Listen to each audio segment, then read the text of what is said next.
That feeling of inferiority stuck with him throughout his youth, and when he entered Hollywood, the pressure to look good only increased. A producer once frankly said, "You have acting talent, but your face lacks the perfection that audiences expect." In 1974, Clifton disappeared from the screen for nearly half a year to renew himself. When he returned on an evening TV show, many were surprised to see that his chin was much slimmer. His smile also became more even and... Do you think plastic surgery helps stars become more confident and stand out? If you think yes, comment number 1. If you think no, comment number 0. Don't forget to like the video and click sub to support the channel to create more interesting content. Jermaine Jackson was once a soul icon with handsome looks, a calm demeanor, and a deep voice. He was the embodiment of masculinity during the Jackson family's heyday. However, as the years passed, Jermaine's face changed in ways that were inexplicable and confusing to many. His nose became smaller, his jaw became sharper, and his skin looked cold and waxy. One loyal fan recalled, "I met Jermaine in person in 1999, but I wasn't sure if it was him. There was something cold and strange about him."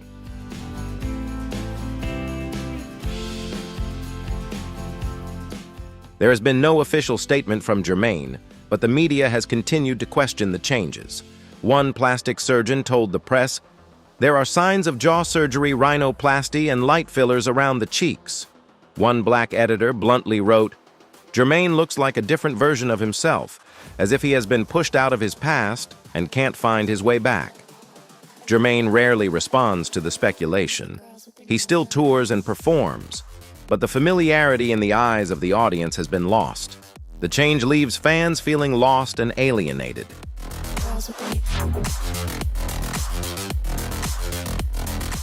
Some believe Jermaine's transformation was due to the pressures of competing in a family of great legends. Others see it as the mark of a man who once tried to hold on to fading glory.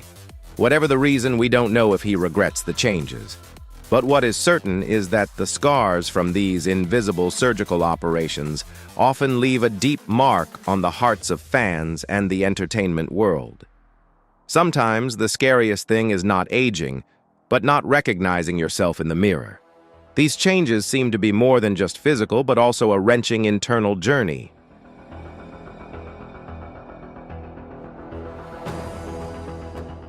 It's amazing that you're still here accompanying each story of pain and regret of the faces that were once icons.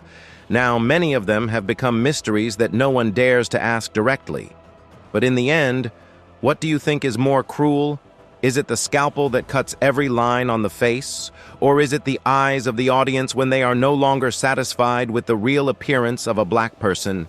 That question still lingers in every heart as a reminder of the price of perfection in the harsh world of entertainment.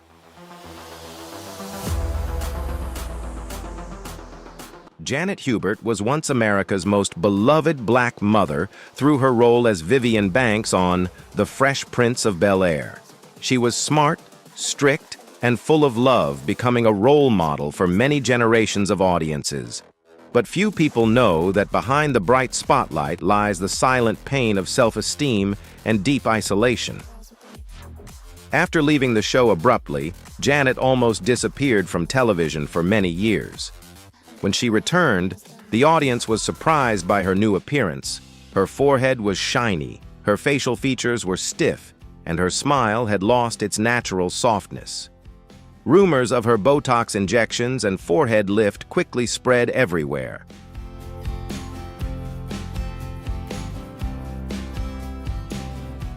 A former colleague revealed that Janet was haunted by the idea of aging publicly, especially after the losses she had suffered.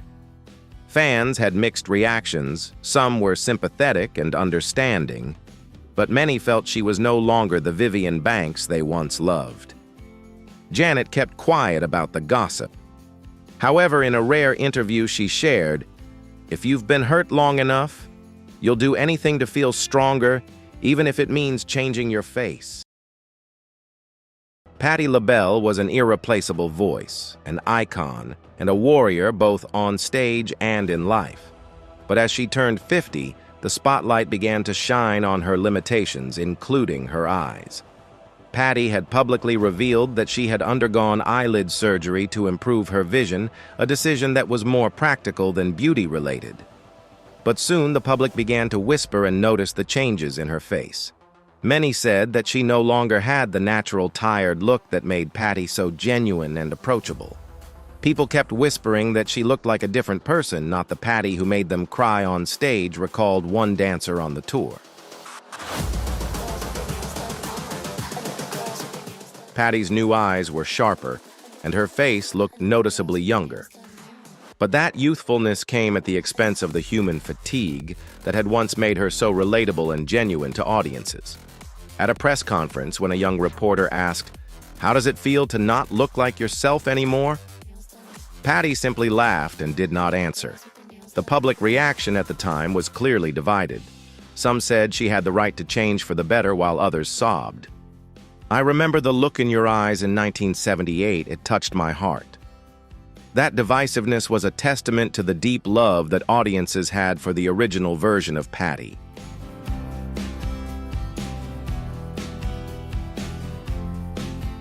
The question of regret still haunts many people, but perhaps no one knows the real answer. One thing is for sure true. Beauty is not in the eyelids or youthful appearance. It lies in the memories and emotions that those eyes have left in the hearts of the audience through each song and vivid moment on stage. Patti is still herself an artist with a fierce soul and a voice that never goes out. But somewhere in every fan there is still regret for something lost. The sincerity, the lovely tiredness, the eyes of a glorious time.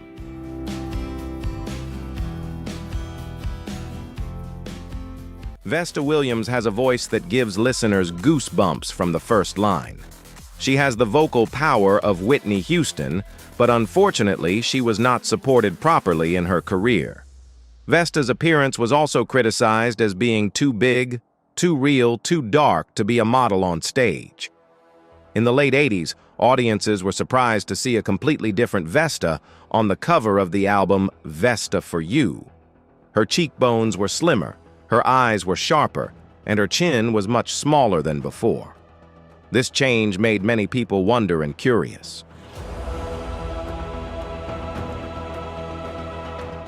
Some fans even wrote to her asking, "What did you do to your face?"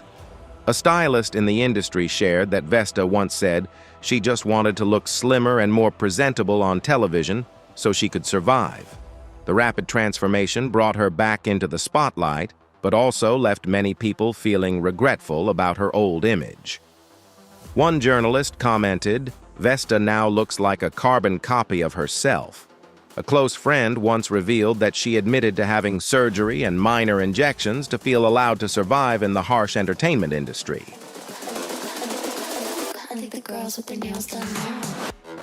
Vesta continued to sing and maintain her place in the hearts of audiences, but her image was always associated with trying to be someone else.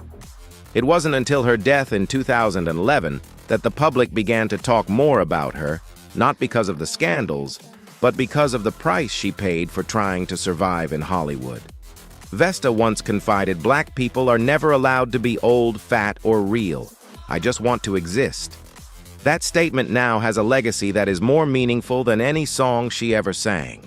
Vesta's story is a testament to the harsh pressures that Black artists face in the entertainment industry.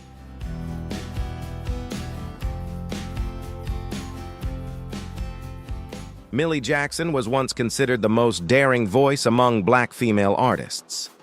With her powerful voice and straightforward lyrics, she set the stage on fire in the 1970s. Millie's rebellion was not only expressed through her music, but also through her distinctive appearance, a fierce, unpredictable face. People often said that she had an unconventional and unconventional beauty. However, that success also brought with it a lot of scandal and criticism from the white media. They often gave her nicknames such as too loud, too masculine, and too angular.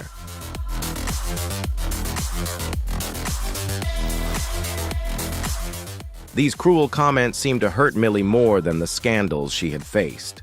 By the mid-1980s, audiences began to notice a marked change in her face. Her jawline became slimmer, her cheekbones higher, and her expression was different than before. The first time I saw her after a long time, I didn't recognize her. I thought I was in the wrong room. Recalled a stylist who worked with her during the recording of the album Hot, Wild, Unrestricted. The change quickly became a hot topic of discussion in the entertainment industry.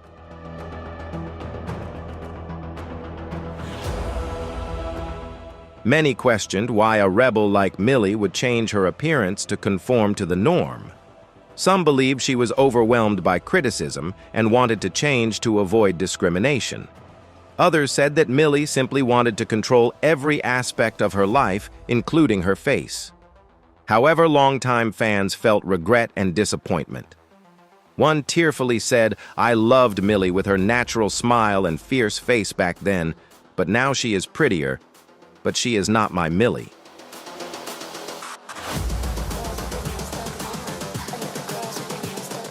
Millie Jackson has never admitted or denied the plastic surgery rumors. She continues to sing, perform, and maintain her rebellious spirit. But her face remains a question mark, a testament to the price of fame. Millie's story is a mirror of the injustices in the entertainment industry, where beauty standards are sometimes not applied to artists of color. Even the most daring are pressured to change in order to survive. And that makes one wonder about the true value of beauty and authenticity.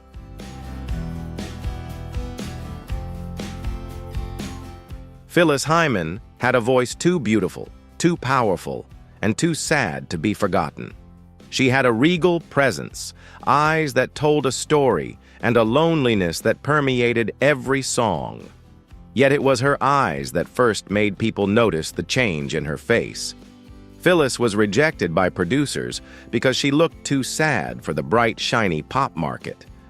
A former assistant once said they told her, "Do something to your eyelids. You look like you've been crying your whole life."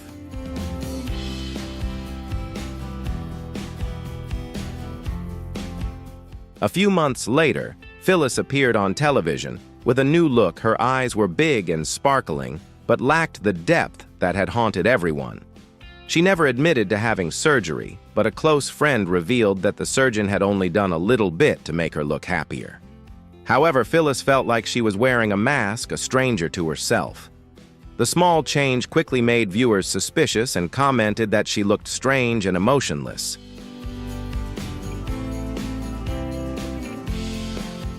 One critic once remarked, "Phyllis still sings beautifully, but her face no longer matches the pain in her songs, and that makes her even more isolated."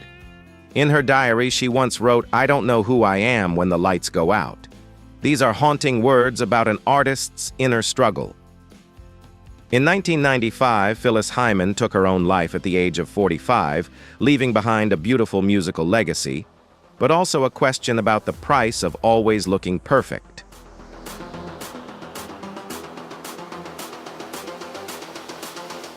Phyllis's eyes are still visible in old videos, but they are no longer what they once were.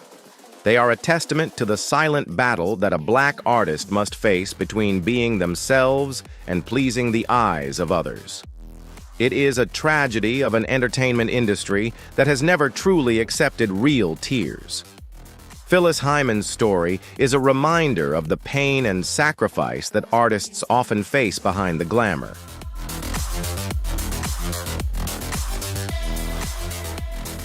Frida Payne, the queen of soul and R&B in the early 70s with the immortal hit Band of Gold, not only conquered listeners with her emotional voice, but also with her classic beauty and deep brown eyes.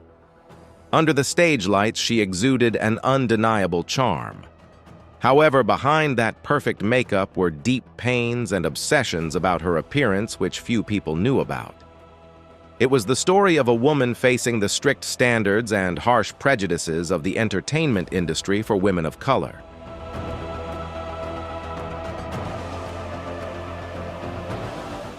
Frida grew up poor in Detroit, where her childhood was marked by hereditary neck wrinkles, a sign of aging that the entertainment industry considered a serious flaw.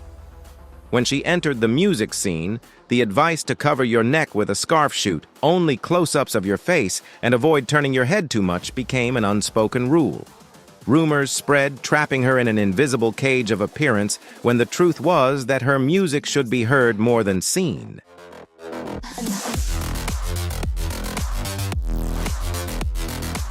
A former assistant to Frida recalled a turning point in her life in 1978 when she returned from a vacation in Palm Springs. While her face remained natural, her neck was unusually smooth and shiny under the stage lights. It was the first time she had confidently stepped onto the stage in a dress with a daring neckline without a scarf to hide it. It was a powerful statement that she no longer accepted being constrained by unreasonable standards. She chose to liberate her own image despite the controversy.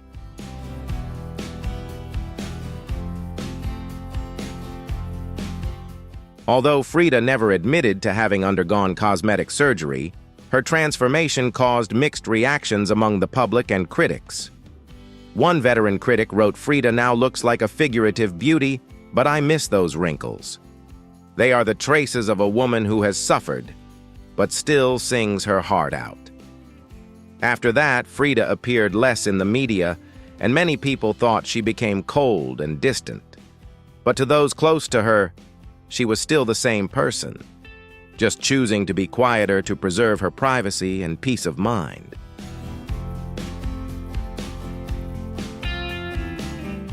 Looking back at Frida Payne's tumultuous journey, it's undeniable that her physical transformation was part of her survival in the harsh world of entertainment. But what's even more profound is the story of a brave black woman who stood up to take control of her body and image despite prejudice and social pressure. And if there's one lesson we can learn, it's this: sometimes we have to change to survive, but never lose our soul, the most valuable thing that doesn't need to be edited or renewed. Frida Payne taught us lessons of resilience, self-respect, and being true to ourselves, something that her music has resonated with listeners for decades.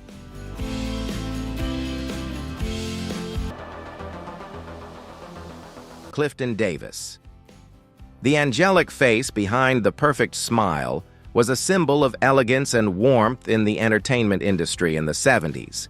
He was not only famous for his role in the hit sitcom Amen, but also a talented singer and songwriter who wrote music for the Jackson 5. But behind that halo was the story of a man who struggled with his own obsession with his appearance. Born into a traditional family in Chicago, Clifton always felt that he was not beautiful enough to be loved, especially when he was teased by his classmates because of his long chin and uneven teeth.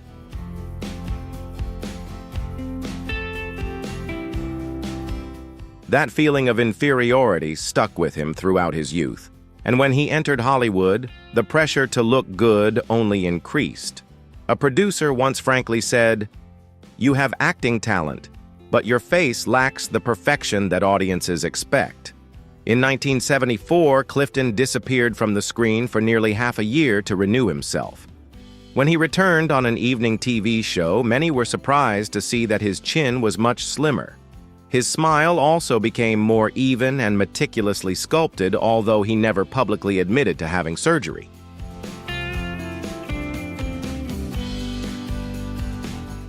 Industry insiders believe that Clifton has undergone jaw surgery and dental work to achieve a new look. A close colleague shared, "He never admitted it, but I have seen Clifton quietly looking at himself in the mirror as if he was still not used to his new image." The audience's reactions were varied. Some praised him for looking younger and more confident, but many also regretted his original crooked smile because that was his true image, warm and approachable. I think the girls with their nails done now. Though his life later turned to religion and charity work, as if searching for something deeper than his appearance, Clifton Davis continued to shine on the artistic path.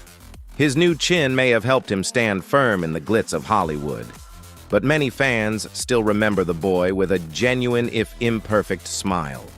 The big question remains, will he ever remember the old face? the face that knew pain, knew laughter, and knew love completely.